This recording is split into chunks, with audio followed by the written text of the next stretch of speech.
বলো। আসসালামু আলাইকুম। ফাতে বলো। আসসালামু আলাইকুম। কে কেমন আছেন? কি আপনি ভালো আছে? আমি ভালো আছি। আলহামদুলিল্লাহ আমি ভালো আছি। মেয়ে বলছে বোঝা যায় না স্পষ্ট ঠিক মতো কথা বলতে না পচা। যেরকম মেয়ে সালাম দিছে বরাবর মতো সকালটা সকাল সকাল পুরোটা শুরু করে দিল। কালকে ভিডিওতে দেখছেন আমার আপুরা আসছিল, বিকালবেলা আসছে, আপুরা আসছে, আজকে আবার চলে গেছে। তো এটা সকালে আপুদের জন্য, আপুরা ঘুমাইছিল, আমি উঠছি 6:30 বাজে, ওর বাবা 7:20 চলে গেছে। তা আমি উঠে আবার রান্না বসাই দিছি বাবার জন্য। টমেটো টক, ডিম ভুনা, কুমড় ভাজি এগুলো রান্না করছেন। সকালে আপুদের জন্য রুটি ভাজি বানাবো। সো এখানে এসে রুটি ভাজি কাটতে কুটে নিলাম, এই যে দেখলেন তো কাটাকুটা করলাম। তারপরে যেখানে সবজি দেওয়া সিম, ফুলকপি, আলু, মিষ্টি কুমড়, তারপরে এই তো 4-5 পদের সবজি টবজি দিয়ে মানে একটা সবজি রান্না করব, ডিম ভাজবো, তারপর রুটি বানাবো, তারপর আবার মুরগির মাংসর ঝোল আছে, এটা দিয়ে হয়ে যাবে। বাচিটা বসাই দিছি। আজকে গ্যাস আছে প্রচুর, আজকে আর কালকে গ্যাস ছিল, 2 দিন ধরে ভালোই গ্যাস আছে। তো সকালে সকালে আপুদের জন্য ইসে রুটি ভাজি বানাইতেছিলাম। তারপরে এলো বাবারটা রান্না করছে, কিছু রান্না করছে, আবার কিছু ভাতটা হয়ে গেছে, ডিমটাও হয়ে গেছে। এই যে ভাজি। আপুর আবার সকালে চলে যাবে, আপুর আজকে সকালে আবার চলে যাবে, কারণ আপুর একটু কেনাকাটা করার জন্য ঢাকা আসছে। তো কেনাকাটা শেষ করে দুপুরের দিকে চলে যাবে।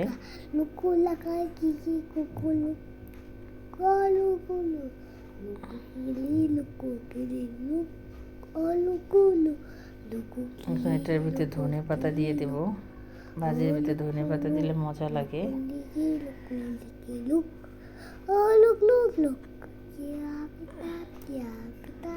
পাঁচফোড়ন দিলে মজা লাগে, আমার কাছে পাঁচফোড়ন ছিল না, তাই আমি পাঁচফোড়ন দিতে পারি নাই।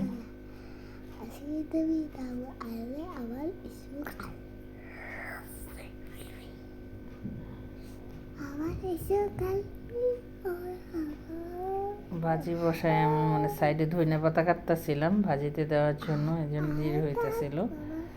এক হাতে কাজ করে এক হাতে রান্না করতে কি যে কষ্ট সকালবেলা। মেহমানদের জন্য একটু কষ্ট করতেই হয়। তো মেহমান তো সবসময় কার বাড়িতে আসে না, সবসময় আসে না। মেহমানের জন্য মনে করেন যে তাড়াহুড়া করে করতেছিলাম কাজ টাজ, কারণ আমার আপুরা সহজে আসে না। আমি কম যাই, যাওয়া হয় না, বিশেষ করে আমার খুব কম যাওয়া হয়, এখন যাই না। আগে অনেক যেতাম, এখন যাওয়া হয় না। তো আপুরা সময়ের জন্য আসতে পারে না। বড় বাগনিটা আসার কথা ছিল, ও আসতে শ্বশুর বাড়ি চলে গেছে। তো মেজ বাগনিটা ছোটো বাগনিটা নিয়ে আসছে। যাই হোক, ভাজিটা হয়ে গেছে, এখন নামায় আবার টমেটো টকটা বসাই দিব। বসাই দিছিলাম, এই যে পেঁয়াজ কুচি, কাঁচামরিচ কুচি এটার ভিতরে পাতিলে দিয়ে দিছি। 2 চুলা 2টা বসাইছি। এত দুষ্টামি করতে হয় নাকি? টমেটোটার কালারটা খুব সুন্দর, মানে অল্পতে গলে গেছে, যে টমেটোটা নামায় ফেলা আবার বাগার দিতে হবে। এখানে বসাই দিব মিষ্টি কুমড় ভাজি, এখানে আবার বসাই দিব মিষ্টি কুমড় ভাজি।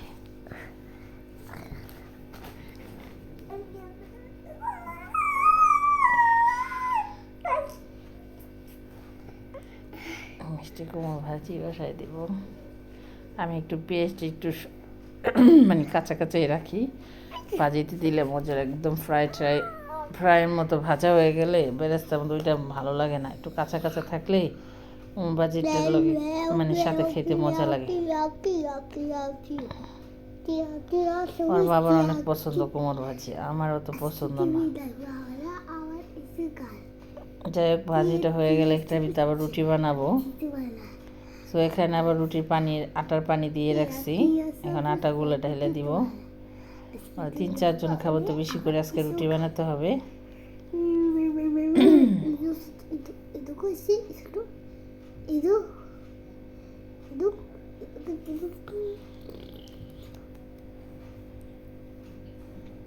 এখন হচ্ছে আবার ওই পাশে চুলায় টমেটো টক দিছি, ওখানে আবার বাগার দিব। বাগারটা দেওয়া হয়ে গেছে, পেঁয়াজটা বেশি ভাজা হয়ে গেছে। ব্যস্ত রুটি বেলতেছিলাম দেখে, এই জন্য মানে পেঁয়াজটা পুড়ে গেছে। যাই হোক, এখানে ফের দিয়ে দিছি, রুটি ভাজতেছিলাম। আপুর আবার চলে যাবে তাড়াতাড়ি করতেছিল, তো ওদের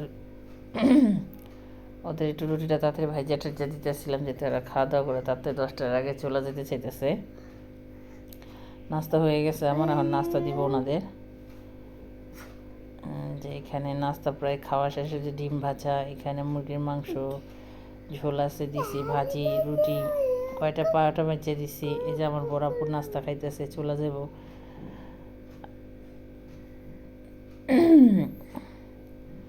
তারপর ওই যে দুই ভাগ্নি খাইতেছিল, ফাতিহা খাইতেছিল আর আপুদের সাথে ডিম সিদ্ধ। আপু আবার দেশি মুরগির ডিম আনছিল আমার মেয়ের জন্য, তো ওইটা আবার সিদ্ধ করে দিছি। ও আবার ডিম খাইতেছিল পাশে মারিয়ার সাথে বৈশা। এই যে মারিয়া আবার নাস্তা খাইতেছে, ওর মামিরে আবার খাওয়াই দিতেছে, বলেন নতুন মামিরে খাওয়াই দিতেছিল। ওই যে মেমে নাস্তা খাইতেছিল, ওই যে মেমে বসে বসে বলতেছে আন্টি আমাদের দেখায়ও না।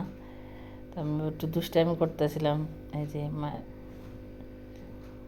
নাস্তা খাইতেছে আমার মেয়ে আর আপুর সাথে বসে আছে। এই যে মেমে যাই হোক, নাস্তা টাস্তা খাওয়া শেষ, আপুরা চলে গেছে। চলে যাওয়ার পর দেখেন ঘরের কী অবস্থা, এগুলো সব গোছাইতে হবে। আজকে সারাদিন ঘরই পরিষ্কার করতে হবে। আর 2 দিন ধরে কাপড় চোপড় ধুই না, অনেক কাপড় চোপড় জমে আছে। তো দেখেন অনেকগুলা ধুইতে হবে আজকে, ধুইবো আবার কালকে অর্ধেক ধুবো। এগুলো কালকে আগামীকাল ছাদে দিয়ে আসতে হবে, কারণ আজকে বেলা গেছে, এগুলো ধুইতে দিতে দেরি হয়ে গেছে। তো এগুলো ধুয়ে রাখবো যাতে সকালে মেয়ের স্কুল দিয়ে এসে তাতে মানে ছাদে দিয়ে আসতে পারি। এর জন্য অনেকগুলো কাপড় চোপড়। তারপরে এই ধুইয়া বাথরুম, ওই বাথরুম ধুবো, এই বাথরুম ধুবো, তারপর বেসিন ধুইছি, রান্নাঘর ধুইছি, পট পাড়ি যা আছে সব, রান্নাঘর ক্লিন করছে, হাউস ক্লিন করছে, মানে কাজের শেষ না একটা ঘরের ভিতরে। কি যে কাজ, কতগুলা কাপড় চোপড় ধুইছি দেখেন। এই যে এতগুলা কাপড় চোপড় ধুইছি, বাথটাবে জায়গা হয় না, এতগুলা কাপড় চোপড় ধুইছি। এগুলো ধুয়ে আবার উঠাইতে হবে, উঠে আবার রান্নাঘরে যাইতে হবে, রান্নাঘর ক্লিন করতে এগুলো। এই যে কতগুলো কাপড় চোপড় যে কালকে ধুবো। এখন আবার রান্নাঘরের সকালে আপুরা যে গেছে হাঁড়ি পাতিল আছে ওগুলার আবার ধুইতে আসছি, ধুয়ে এখন রান্নাঘর ক্লিন করব। চুলা টুলা ধুইবো, হাউস টাউস নিচে রান্নাঘর সব পরিষ্কার করতে হবে, রান্নাঘর সাবান দা ধুইতে হবে। তারপর আবার এটি ধুয়ে যাব বাথরুম ধুইতে, বাথরুম ধোয়া শেষ হইলে আবার আরেক বাথরুম ধুইতে যাব। তারপর আবার ঘর মোছা আছে, বহুত কাজ আছে।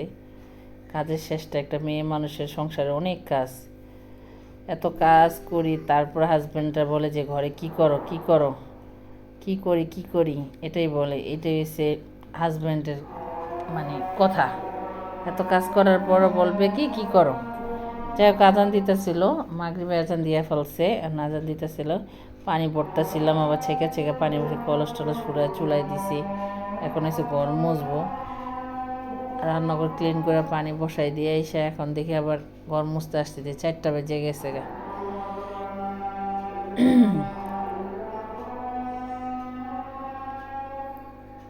আমার প্রতিদিন আছে গুঁড়া সাবান আর গরম পানি নিয়েছি ঘর মোছার জন্য। চাদর, রুমের চাদর বদলাই নেই, মেয়ের রুমের চাদর পরে পাল্টাবো, দেরি হয়ে গেছে, খাওয়া দাওয়া করবো। সকালে একটা রুটি খাইছিলাম, আপু জোর করে রুটি খাওয়াইছে। যে গরম মুছতেছিলাম, মেয়ের রুমটা আবার মুছতেছিলাম। ঘর দুয়ার মোছা শেষ, আমি যাবো গোসল করতে। এই যে মেয়ের কার্টুন দেখতেছে, মেয়েরে ভাত খাওয়াইতে হবে। যে এই রুমের চাদর টাদর বিছাই নেই, কী অবস্থা আছে। এই যে এগুলো ধুইছি, এগুলো কালকে রোদ দিব।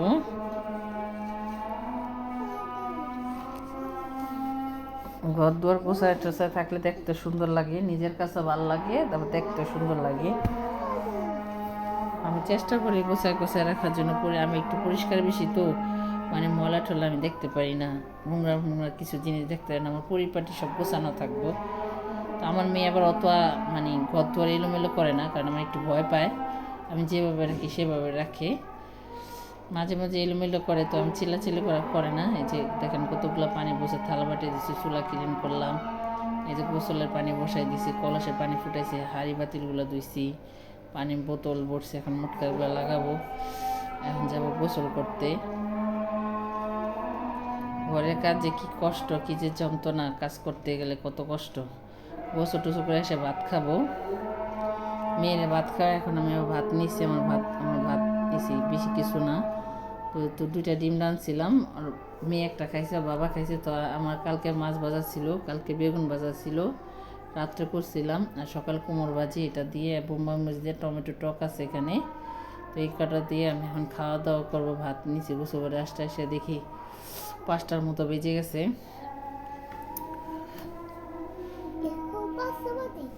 5টা বাজে ভাত নিছি, মেয়ের খাওয়ায় আমি খেতে আসছি। যে 5টা বাজে ভাত নিয়ে বসছি। এখন আবার ভাত খেয়ে তারপর আবার মেয়ের রুমে, আমাদের রুমে চাদর চেঞ্জ করবো, চাদর পাল্টাবো। খাওয়া দাওয়া করে যাই। ভিডিও ভালো লাইক কমেন্ট শেয়ার করবেন, খাতায় ব্লগের সাথে থাকা আমাদের দোয়া করবে। আল্লাহ হাফেজ।